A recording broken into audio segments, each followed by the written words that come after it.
ዝኾነና ዝብሃሉ ክዛረቡ እምበር ክሰምዑ ዓቕሚ ዘይብሎም ሬስትለስ በቃ ድላዮም ኣይፈልጡ ኩሉ ግዜ ርቡሻት ተረቢሾም ርብሹኻ ተበጥቢጦም ብብፁኻ ዘይቋርፅ ሓሳብ ድማ መጾም እቲ ዝመፀ ሓሳብ ከዓ ገዝኦም ብዝብሃሉ ሓሲቦም ዝዛረቡ እዚኦም ከዓ ተዛሪቦም ሓስቡ እዚኦም ኖ ክብሉ ይክእሉን እዮም ንኩሉ ዕራ እዮም ዝብሉ እዚኦም ግን ክሓስበላ እዮም ዝብሉ እቲ ዝብሃሉ ኔጋቲቭ ጭንቅዕላሎም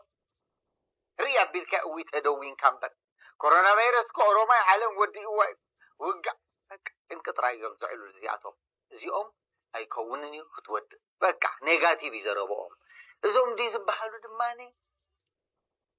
ለይዚኦም ሓካያት ኣብ ሬስቶራንት ኣቲኻ ይከፍሉ ኣብ ገዛኻ ንሶምን ኢሎም ኣትኦም ንሓመታት ዝፀንሑ በቃ ሞባይሎም ምስ ረስዑ ለይዚኦም ሓካያት እዮም ኣብ መገዲ ጠጠው ተኢሎም ካብ ንዖም ተኣለ ክትብሎም ተጠዊኻ ክትከይድ ሕሸካ ኣቕሓ ኣምፃለይ ካብ ክትብሎም ኬድካ ባዕልኻ ከተምፅእ ሕሸካ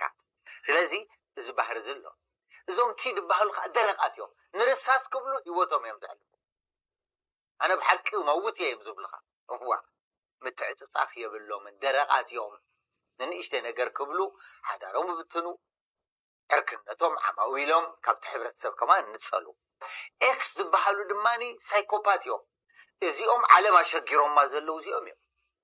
ነቲ ሰብ ዘድልዮ ነግርዎ ዘድልዮ ስምዕዎ